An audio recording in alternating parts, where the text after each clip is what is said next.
all of these different hoaxes that they did. I mean, a lot of people would say that's probably quite normal. I want to give Trump some credit now because he does deserve credit for certain things. And I did vote for him last time, and I might vote for him next time because politics really blows. Here is Trump last night on his town hall saying that he has no time for retribution. If anything, his retribution will be doing the right thing for the country.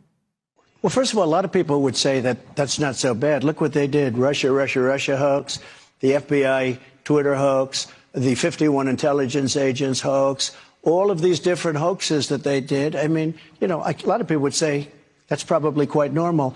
I'm not going to have time for retribution. We're going to make this country so successful again. I'm not going to have time for retribution. And remember this, our ultimate retribution is success. That's a good line. That's a good line. And that actually is the truth, right? The retribution is not arresting the journalists and the gays, as Whoopi is trying to scare everyone to think. The retribution is, oh, you guys tried to impeach me. You tried to remove me from the ballots. You unleashed COVID on the world to get rid of me, like all that stuff. I'm just going to fix stuff, right? We're going to fix the Middle East. We're going to get our economy going again. We're going to do things that will empower people to live better lives. That would be good. That's the message I think Trump should have been running on this entire time instead of the endless lies about DeSantis. But again, it may all work. I suppose we'll find out in about 4 or 5 days.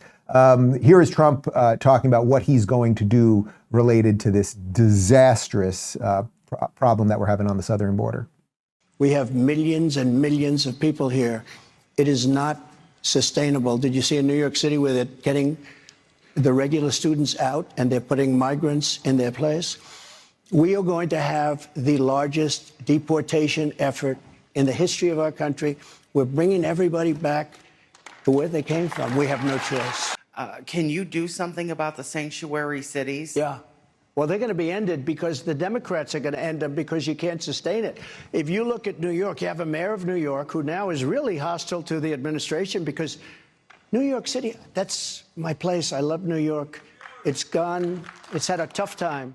Okay, we're going to have the largest deportation in American history. His line was, we're going to get everyone out. Now, we know that even before this last 6 months of bananas, just endless immigration into the country, illegal immigration into the country, we know that there are about 12 million illegals in the country. So you have to decide, do you think that he will actually do it? And do you think that that's the right policy to remove people and some of the children who've been here and all of the issues around that? It's very easy to say, I'm going to get rid of everybody. Now, he didn't last time, right? He offered amnesty to an awful lot of people. Now, I get it. Things have changed. Enough people have woken up to what's going on at the border. Maybe he'd have more juice to do it this time. But you just have to decide, again, to the backdrop of what we just showed you, like his obvious lies on COVID, like, do you think he actually would get rid of those people? Do you think he would build a wall this time? Blah, blah, blah. But at least the messaging there is truer and certainly better than what the Democrats are giving us right now, because the Democrats have given us a completely open border.